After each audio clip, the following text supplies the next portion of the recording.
Hi everyone. Today we'll be talking about pointers.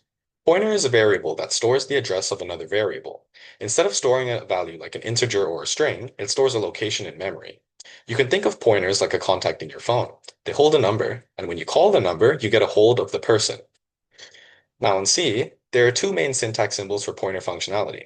First off, we have the ampersand, and when this symbol comes before a variable, it spits out the address of the variable. The other symbol is the asterisk, which is used to dereference a pointer. It essentially retrieves the value stored in the address of the pointer.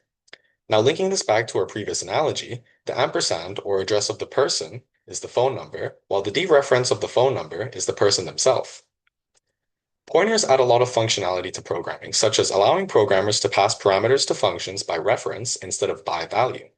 This allows for the value in the reference to be updated in the function, also allowing multiple values to be updated in a function instead of just returning a single updated value. Pointers also allow for dynamic allocation at runtime, which is useful when we don't know the size of a data structure like an array beforehand. Lastly, pointers also enable programmers to make use of dynamic abstract data types like linked lists and trees. That's all for today. Thank you for listening.